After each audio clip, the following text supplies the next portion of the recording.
So these awakened conversations are more informal than a class, but and the format involves two people, you and I, in this case, having a dialogue, and then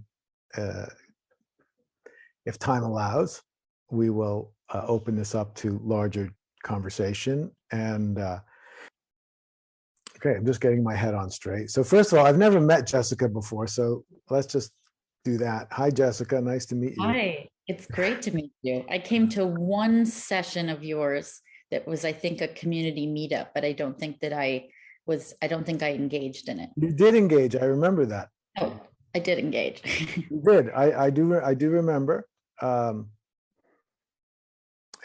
it's nice to be able to talk to you. And I've actually heard a little bit about you from Tim, because I know you've worked with Tim Freak, and Tim is going to be a guest in one of these conversations in November, which will be fun. And there's a lot of pieces of your background that we'll talk about, I think, today. But I'm just wondering if you could just say a word about yourself, maybe how you met Tim, or anything that might be of general interest, because everyone's meeting you for the first time, including me. Yes. Well, first of all, hi, everyone. I'm really excited to be here and meeting all of you. I guess some of the basics about me is that I grew up in Connecticut. I actually live right now in Tel Aviv in Israel, which is a little bit unexpected, I guess. So I've been here for about 3 years. So the way that I met Tim is actually kind of a big deal in my life, in my sort of awakening process and journey. And in a lot of ways, I feel like I won't say he saved me, but he really helped me transform sort of my understanding of non-dual awareness, if you will. And I'll just kind of go, kind of straight into it in terms of my own sort of spiritual and awakening path, is that essentially when I was about 25, which is about 10 years ago, I had, kind of that series of very cataclysmic awakenings beyond the ego. And, these were obviously extremely profound and extremely liberating. And, I was certainly going through a great deal of suffering at that time. So that kind of relief is just, extraordinary, and you just want more of that. But I ended up really kind of falling hard into the sort of ego death and ego dissolution path, and certainly was very much involved in Advaita Vedanta, which I know you certainly have as well. And eventually what happened was, I had a few years of a lot of growth and liberation and, kind of deconstructing conditioned aspects of myself.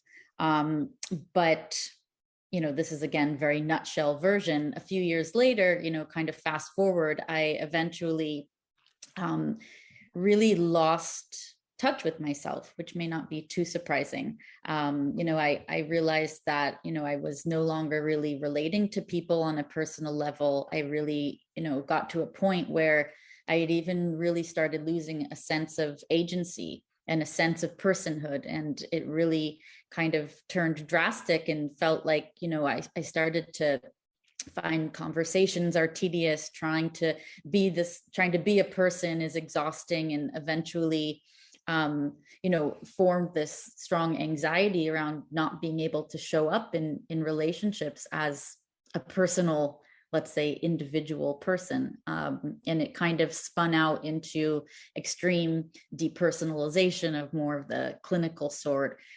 dissociation, turning into this full-on spiritual emergency. And that's when I recognized sort of the error in thinking and in relating to spiritual reality in the self, and recognize that, I need to find a way to kind of revision all of this and find a way to approach this that includes the self, that honors the self. And I think the biggest thing at that point was recognizing the role of self-compassion and how much that had been missing in the path and sort of the paradigm that I had been following. And then also this embrace of the world and of reality. And Tim, I first read his book, actually Lucid Living, which is funny because it's a bit different than what he talks about now. And then I read The Mystery Experience, and that really did it for me, where it was like, wow, it is possible, to embrace being a human and still, understand non-duality and oneness, and celebrating all of reality as, a manifestation of, God or the absolute, whatever you want to call it. And I guess I'll just say, I tend to use the word God when I'm referring to, whatever you want to call it, the absolute, spirit, source, sure, the one, being, whatever. But if I use that word, that's what I'm referring to. So that's my very nutshell version. Yeah.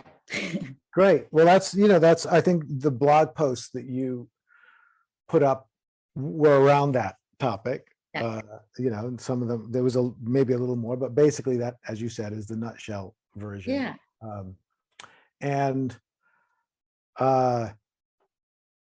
Yeah, I find it interesting. I mean, I guess for me, I'm always slightly wary of associating problems too closely with traditions, because that implies a different tradition might be better.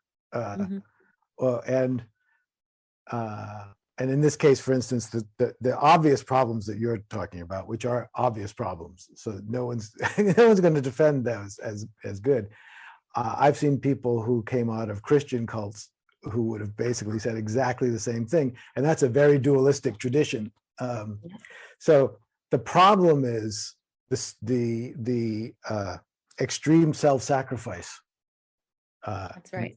Which can show up really anywhere.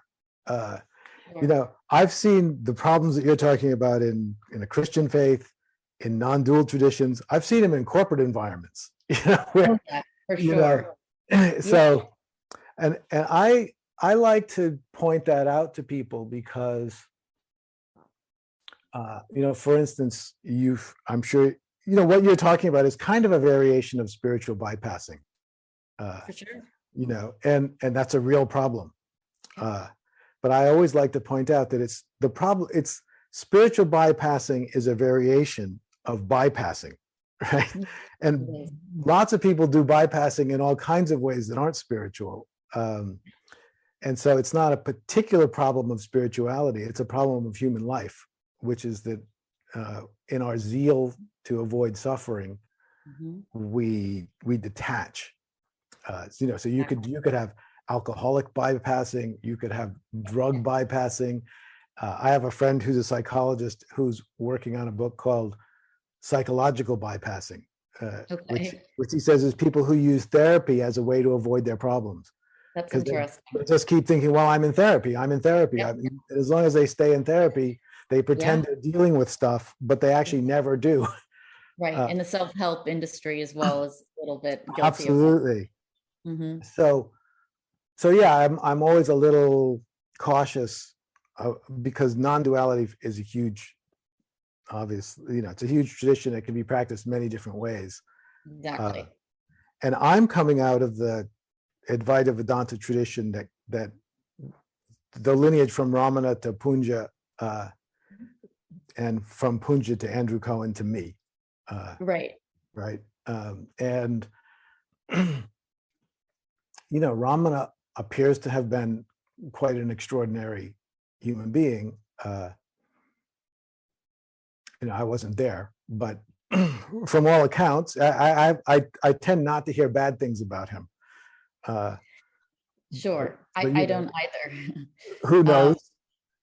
Yeah. I mean, I think the interesting things, and first of all, I want to say that I don't want it to try to be clear that I'm not just on a crusade against Advaita. And of course that, what you said is that self-sacrifice, that is the path for some people. And I guess what I'm sharing is that it wasn't the path for me, but I think that there's so much there, and a lot of it is sort of partial truths that I want to kind of fill in the picture and help people to recognize that, you can wake up to oneness, you can wake up beyond the ego and, experience self-transcendence, but there's a lot of ways that it's presented especially in modern interpretation. So, I talk sometimes about kind of like the Neo-Advaita community, which has a bit more of a reputation for being ego bashing and not relational and very kind of nihilistic and dry and hollow, and the list goes on.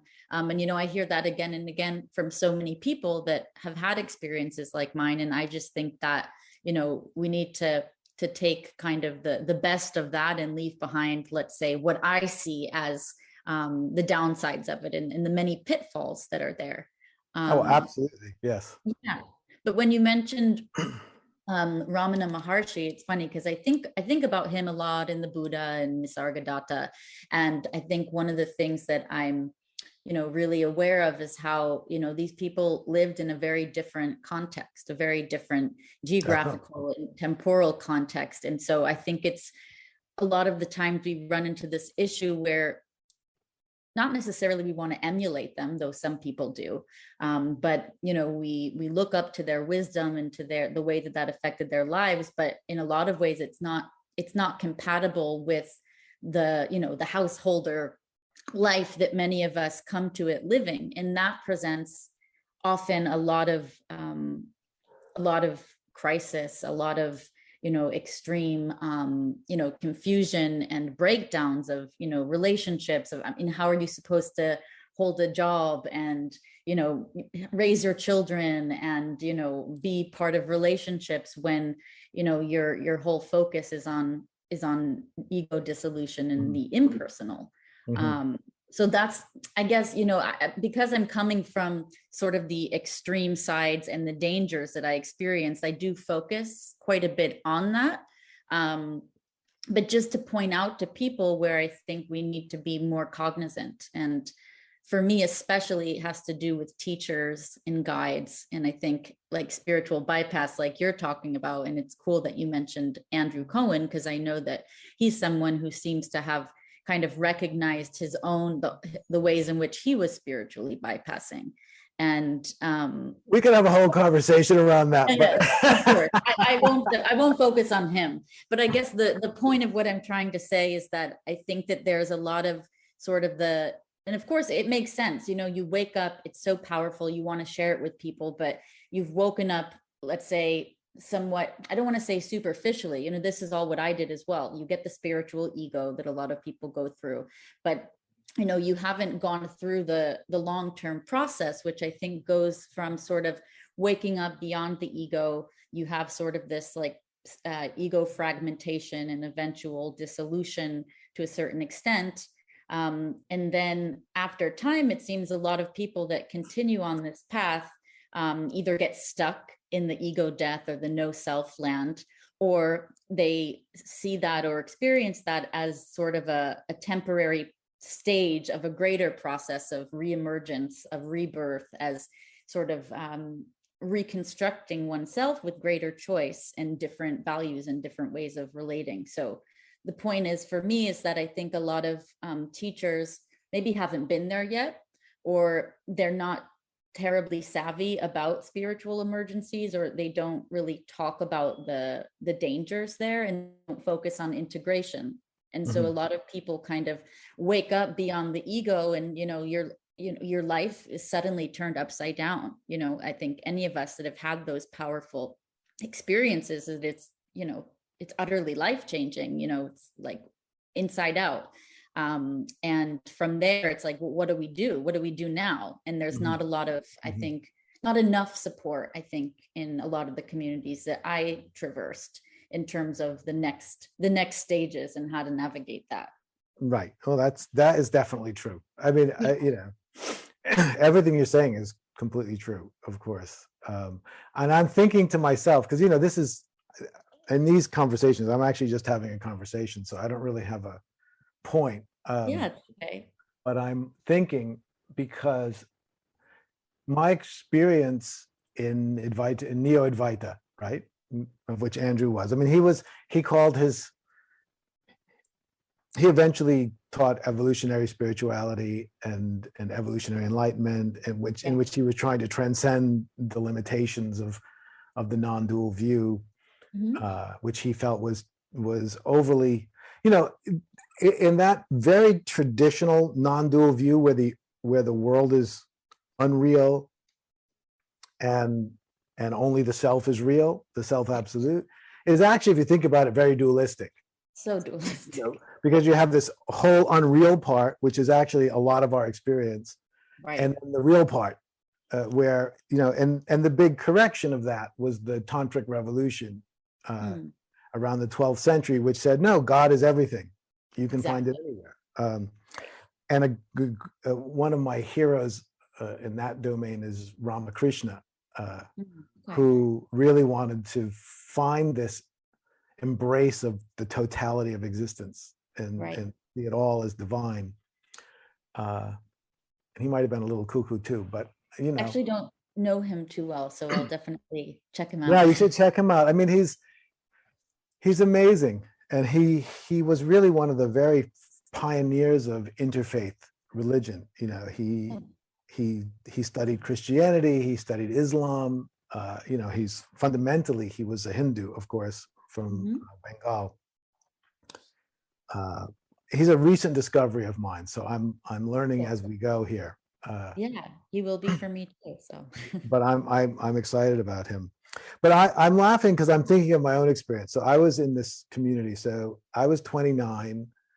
I was at that point kind of a Buddhist. I was doing insight vipassana meditation with like Jeffrey Goldstein in Massachusetts and people of that sort. But that felt very dry to me. It is very dry. When I look back on some of those YouTube videos, listening to him, there's a lot of value in it, but it is very dry. Yeah, it's very dry.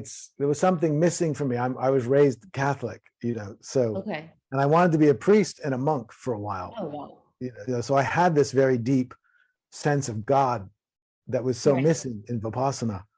Yeah. And then I met Andrew when I was 29, and it was a weird scene. It was like, I'd never really seen a guru before. Like not this kind. I'd seen I'd seen Thich Nhat Hanh, and I'd seen Ram Dass and things like that. But yeah. I'd never seen exactly this, a little yoga studio and people showing up 2 hours beforehand and like waiting in line so that they get really close to the front. And I was like, wow, this seems nutty. And I was an engineer at the time, and I was married. I had like a white house with a white picket fence, and I would do my Buddhist practice occasionally. And I went to see him, and oh my God, I'm going to get in so much trouble. But so I went to see him, and honestly, personality-wise, I was thinking if he wasn't enlightened, I would never hang out with him. Right, I know. He wasn't really my kind of person. I learned to love him deeply over time, but one of the first times I saw him, we had an interaction, and just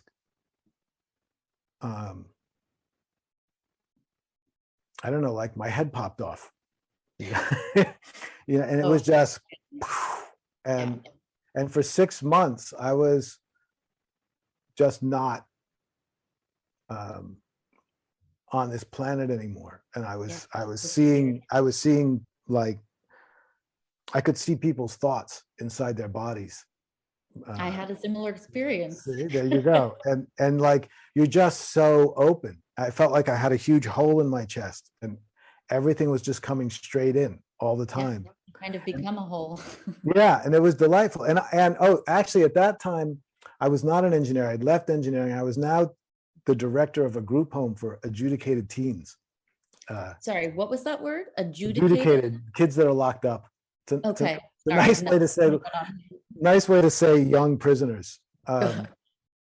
And which is an intense job, of course. But I was like functioning totally well. Throughout this whole time? Throughout the whole time. I was like directing the school, and when I was needing to be like hard on kids, I was right there, and it was no problem. And when I was free. I was just talking about this with anybody who would listen, within earshot. And over the course of the next year, I left my career. I left my wife. I moved into community, and I lived there for 20 years. You moved into what community? Andrew's community. Oh, okay. So really a part of it. What's that? You were really a part of it. Oh my God, yeah. Because, after 10 years, I became his personal assistant. Okay. It's all coming together. He and I were, like glued to the hip for 10 years. Wow. I would go see him at like 6 a.m, and we'd be together until sometimes 1 or 2 at night. Wow. And yeah, it was, and the whole experience of being in community was some bizarre combination of miraculous, amazing, and totally insane, and clearly abusive. it was like the whole thing from one side to the other. I mean, we would go out, he would assign practices more or less randomly, which were basically ego destroying practices, right? Things like the weekend retreat where we stood outside in a snowstorm from 6 a.m. until 6 p.m., just as the snow piled up around your shoes, and you were just like banging your feet, and it was all an exercise in essentially ego transcendence, right? Because you were just dealing with intense discomfort. And yeah, I mean, I look back at it and I'm like, we're lucky somebody didn't die. Exactly. And most people, a lot of people who went through that, because that was like every day for 20 years. Every day was a different Looney Tunes show, and sometimes they resulted in these amazing experiences. Like I had consistently experiences that were so mind-blowing and so much more mind-blowing than the one before, that it kept you going, because otherwise you'd be insane to stay. But it's like peak experiences much of the time. Would you say? Absolutely. Yeah. So I guess I'm finding it fascinating to hear you, because I know a lot of people who would describe their experience a lot like yours and worse. Yeah, for sure. And I see it kind of as you're saying, it's a double-edged sword, right? I mean, that's really kind of the ultimate thing that I've recognized, is that, on one hand, these experiences and these practices, like we were saying before, are so liberating, but they come at a high price. And I think there's something that's interesting is, I think a lot of people, there becomes almost like a ego boosting justification for getting rid of one's ego.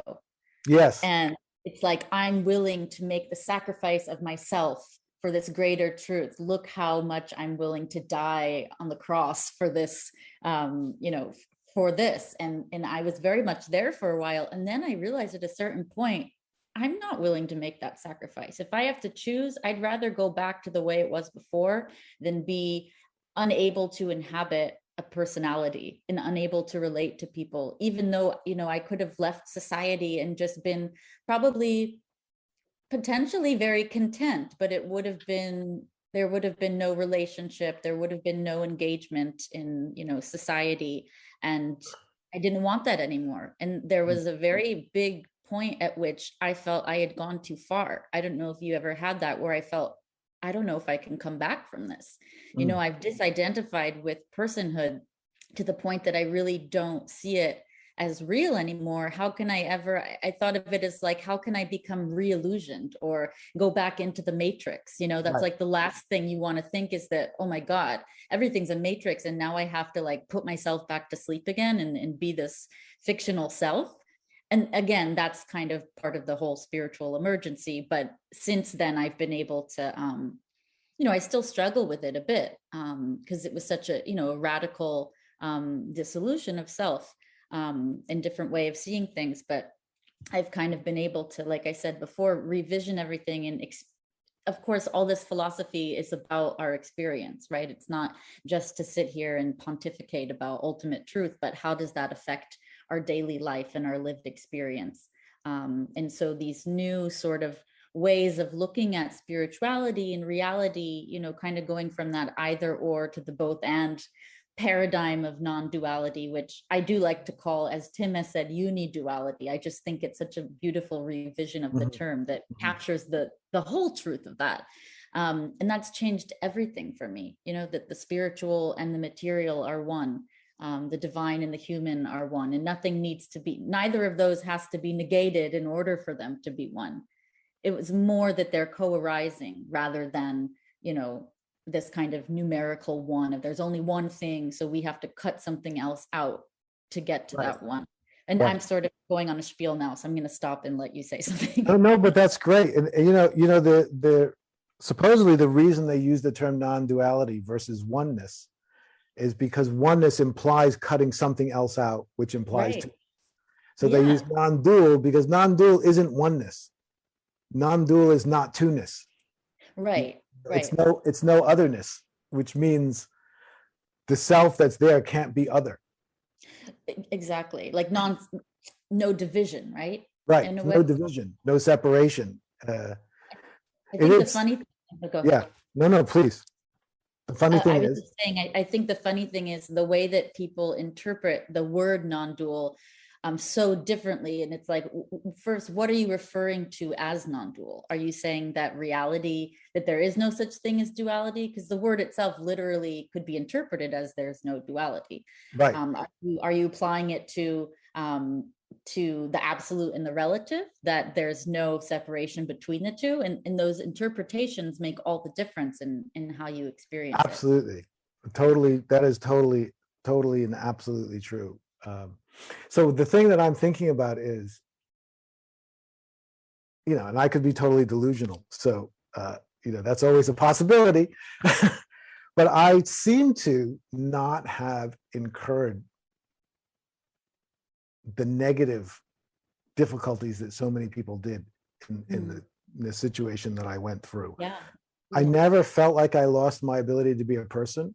I became more personable in community than I was before. I was more sort of shy, awkward, and inward. And I really flowered in community. I mean, I loved everyone. I was friends with everyone. They used to call me the Enlightened Next was the name of our community. And I've heard of it. Sometimes they would call me the Amachi of Enlightened Next because I just loved everybody. And it was one of the reasons I think that the combination of Andrew and I was a good combination, because I had that very personable thing going. Yeah, I see that contrast. And I didn't know that you had been an active part of that community. And I think the community aspect of it obviously is huge, because that's all about relationships. And a lot of times we're going through these things completely alone. Some of us have access to like the Sangha culture. A lot of it's, YouTube videos and reading, books of, all of the Alan Watts, the Eckhart Tolle's, Adyashanti, Rupert Spira, et cetera, et cetera. But, it can be very much a lone path, but I have a theory about it, but I'm interested. Do you feel if you hadn't been part of that community that it might have been more of the withdrawal rather than more engagement? That's a very good point. I never thought about it, but thinking about it now, I'm sure that's true. But in my case, I don't think I ever would have had these experiences outside of community. Like when I originally left everything, it was much more to join a community than it was to be with Andrew. Yeah. The communal sort of vibe. Because I didn't decide to join the community after that experience I described. Right? That experience had kind of faded, but I had gotten involved with the local group, And then one day I went to Toronto, which is the first time I was going to see part of the community that wasn't my local group. And there were about 40 people who were gathering because Andrew was teaching and it was a big deal. And we were preparing for the teachings, about 40 of us. And I was just loving it. And I was actually, I was partnered with this woman from Israel. Oh, cool. And we were making hummus. And I came from this very immigrant Catholic background, so I didn't even know what hummus was at the time. And she was What is this teaching mushy stuff? exactly. She was teaching me how to make it perfectly. Um, and I just was like loving being with her. And at one point I looked around and I saw this big room with about 40 people in it. And everybody was so in love and just trying to do something impeccably together. And I thought, there is no other way to live than this. And, I want to be part of this. I don't want to go back to Sounds my kind other of life. intoxicating in a way. Completely. I thought that I was seeing the higher potentials of being human. And of intimacy and relationship, it sounds like. Absolutely. Because I realized I didn't know a single person's last name. And I felt closer to all of them. And I didn't know anything about any of them. And I felt closer to them than my own biological family. Wow. And so I kind of very soon left my marriage, which was painful because it was a beautiful marriage, but she was a spiritual person. She understood. The neighbors wanted to get together with me and kind of have an intervention and scream at me until I came back to my senses. And my ex-wife at the time told them, look, if he was leaving for a showgirl, I'd say, okay, but he's leaving for God. I don't want to stop him. Did you have kids? We didn't have any kids, no. Okay. So yeah, that I don't know what would have happened if I had kids. I don't know.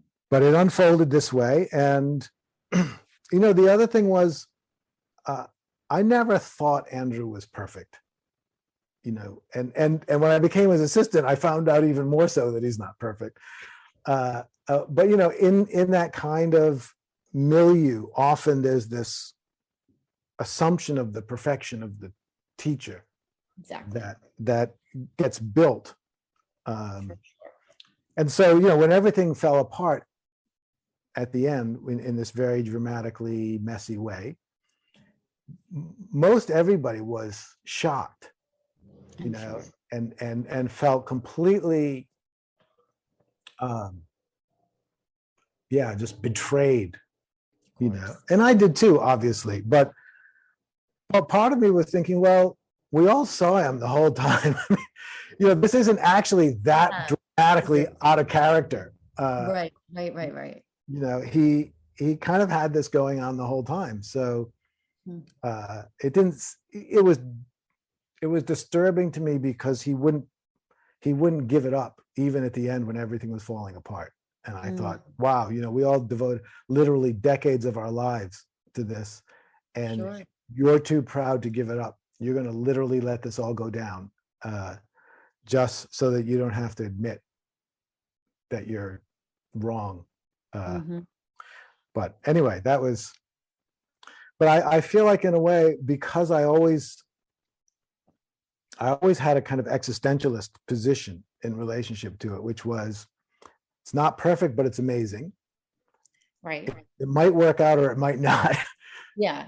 You had a realistic attitude, it sounds like. I was sort of like insulated from, I think, at least some of the dramatic harm that people experienced. It sounds like it. And it's amazing. And I think that a lot of people have that similar experience and they don't go through the crises, or I'm sure, maybe your, disillusion of your marriage was, a crisis for you, but I mean, it was a big crisis. I don't mean to say that you haven't experienced, extreme difficulties, but, the depersonalization and the kind of soul loss and all of that, I know that not everybody experience it, but I'm wondering if you feel open to sharing this, like if you feel that, when you came to this world that not like when you were born, but when you came to this spiritual community into awakening and all of that you felt like you were like a pretty solid or kind of healthy individual, or like that your ego was, I don't know if I want to say solid, but a lot of people come to this. No, I agree. I would say definitely yes.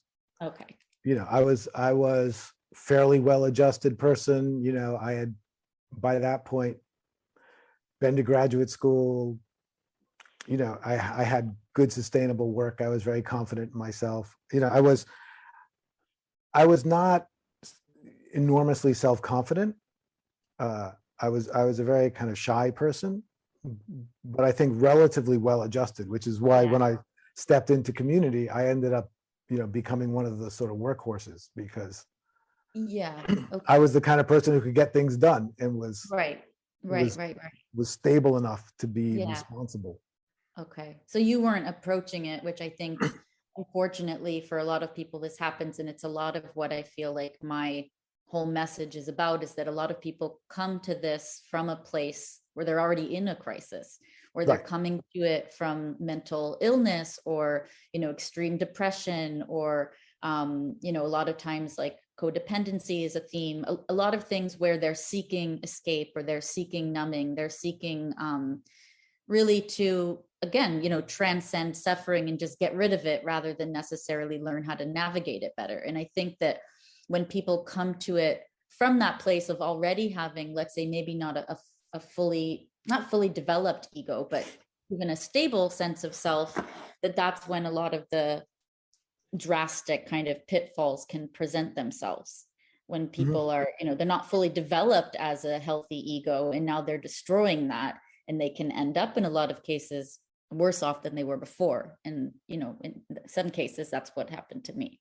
Yeah, and I think that's, the famous saying, you've got to be someone before you can be no one.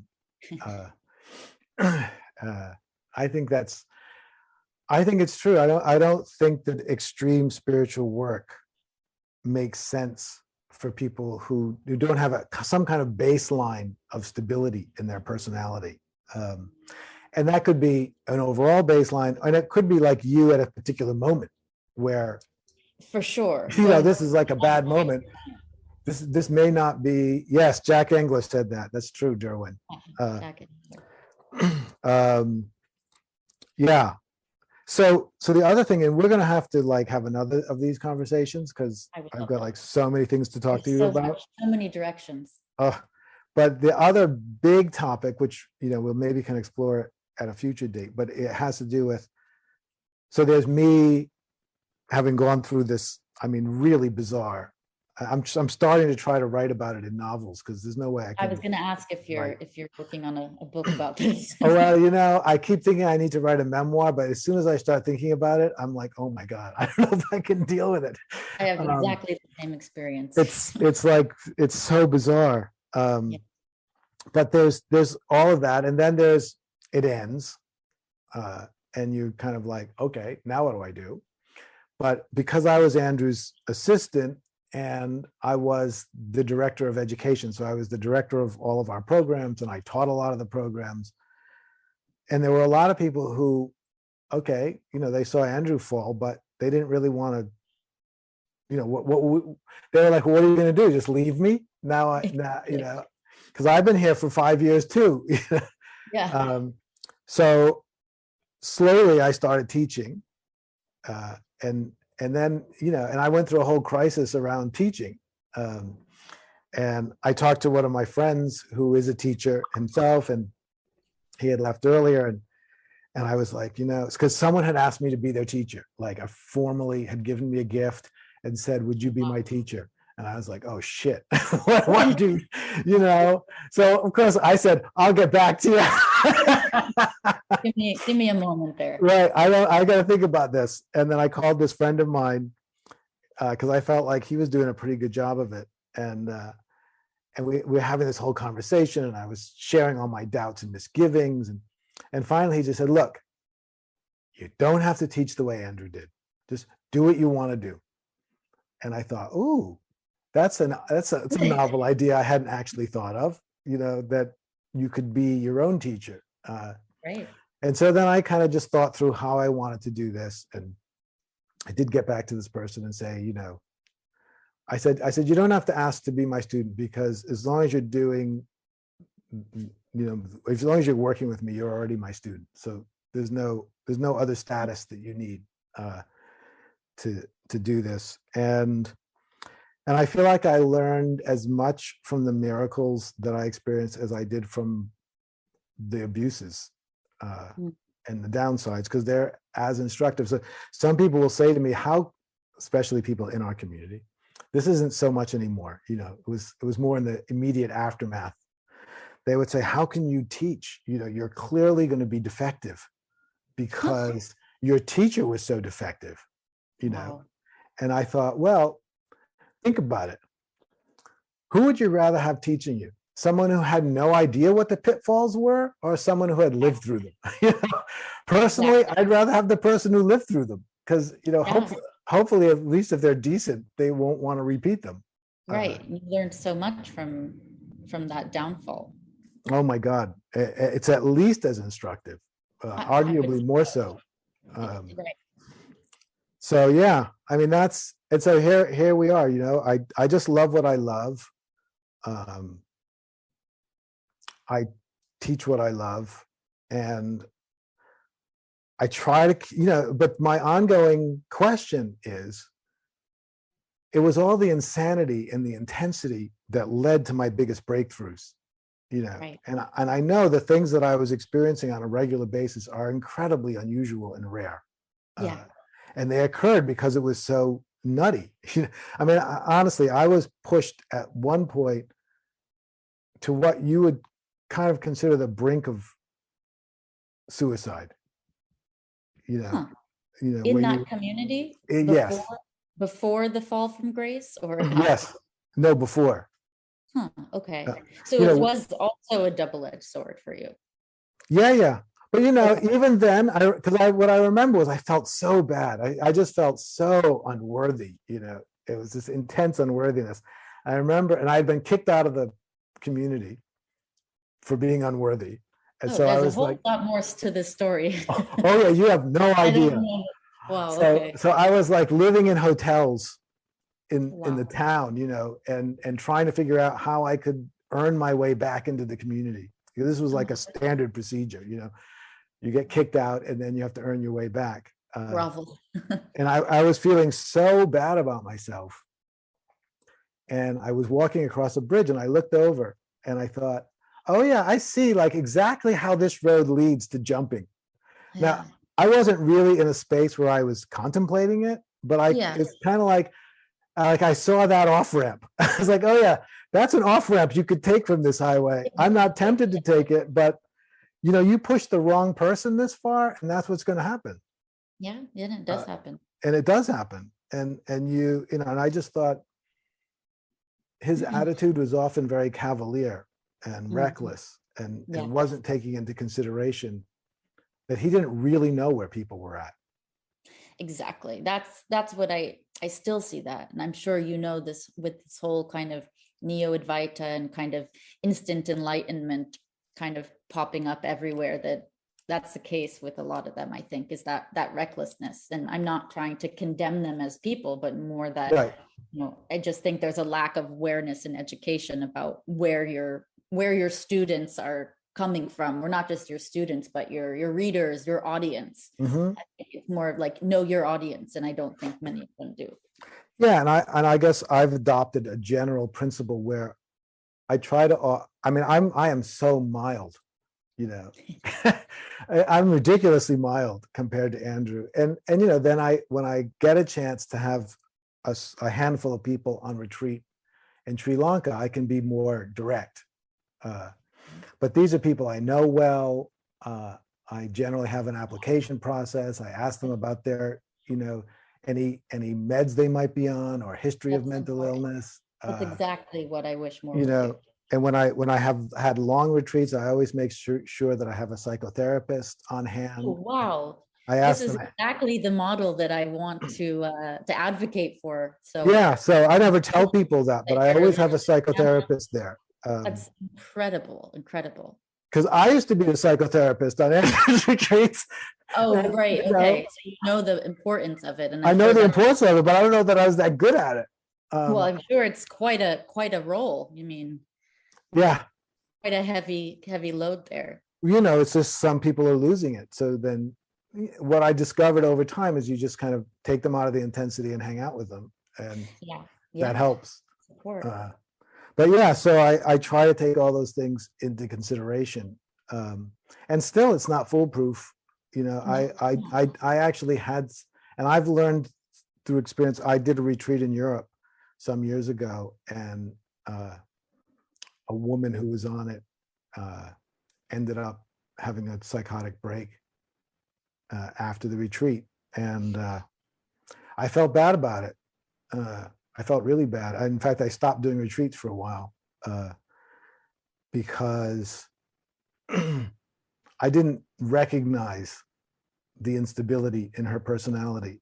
And I encouraged her practice at a moment when I probably should have told her to take a break, and relax. It's not that it was my fault per se. Right. I also heard that she'd had 3 other breaks at 3 other retreats. So, it kind of made me feel like, okay, I get it. There's a pattern here, but still, I felt I need to be more circumspect than I was. Yeah. And I think also there's the element of personal responsibility. It doesn't all come down on the teacher. I was very, very angry, ferociously angry at a lot of these teachers, like blaming you. Why didn't you tell me? Why didn't you prepare me? But, they can take responsibility for what they can. And then the individual also has that. So, it's not like I didn't want this and I didn't go further and further into something that I knew, most people would think was fucking insane. Right. But that's kind of, I think the foundation of what, people like you can do. It's kind of, I think, I don't know if you've had any experience on psychedelics, which I have not had. But I know I have very early on, long prior to any spiritual context for such things. That's interesting. But the way that I think of it is in these days, psychedelics are coming to the forefront so much more.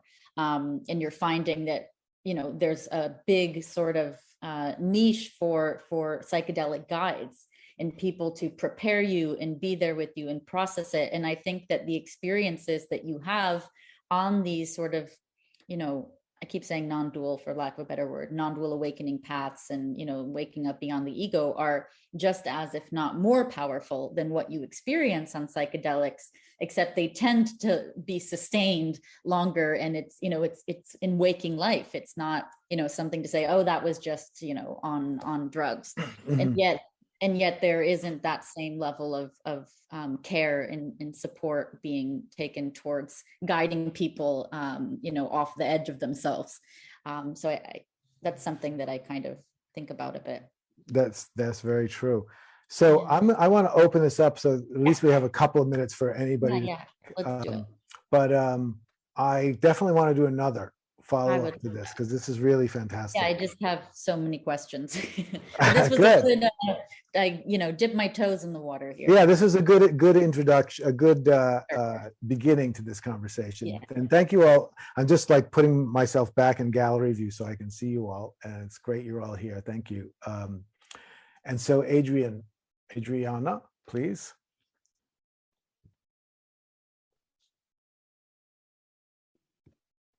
Okay.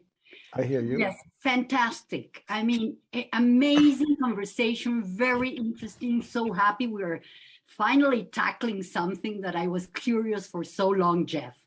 And there's a lot more we can know about that. 2 curiosity questions I have here. One for Jeff. What would be for you the response of Andrew if he would have admitted the wrong? Like, in a nutshell, what would for you have been that? That would be a question for you. And then the other one for Jessica, I'm going to say so that anyone. Okay, you mean today? Sorry? Do you mean now? If he were to No. Because you were explaining that he was too proud to give it up. Well, I think if he had admit he's wrong. Yes, I think if he had really seen something about the errors of his ways, I think here's what I think the biggest problem of our community was. Yeah.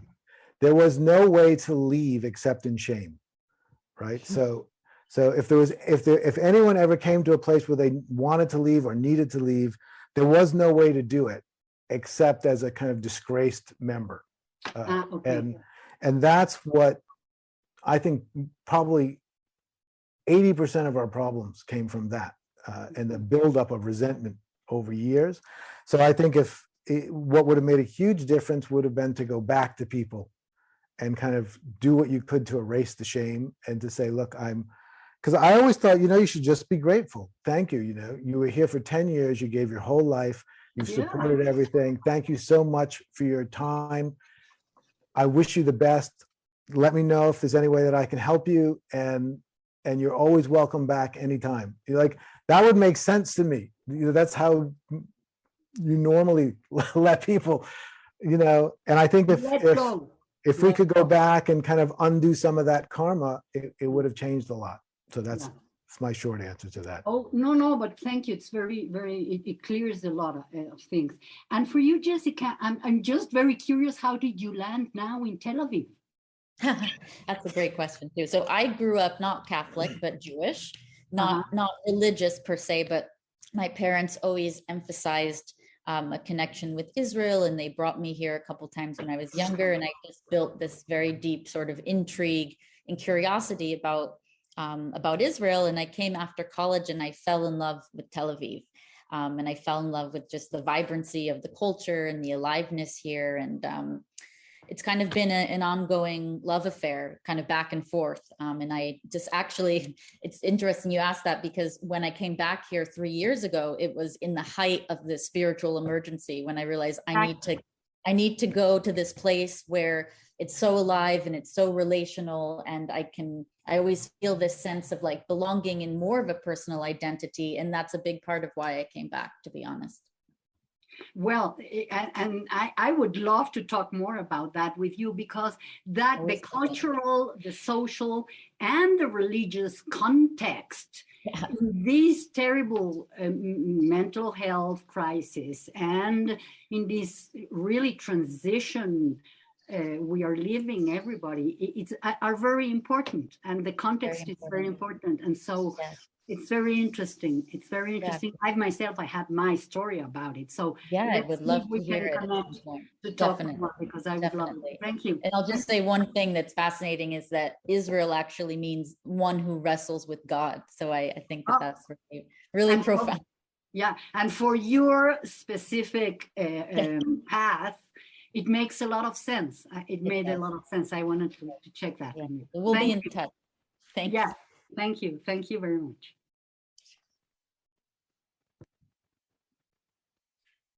So if there's anything else, we are certainly open.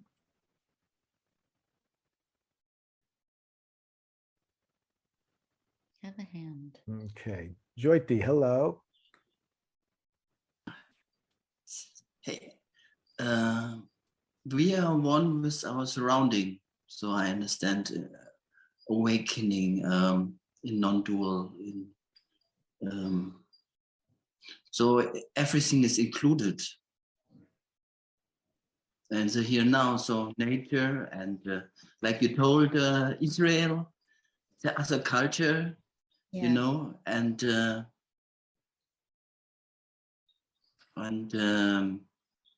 I realized when we were talking about non-dualism, it just appeared in my mind, just expanded, said the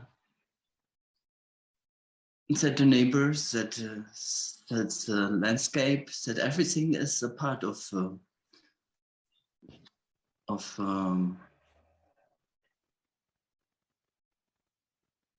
but it's good to bring other aspects in our area, so like and this is the reason we have this little community, about virtual meeting each other and enforcing our point of view.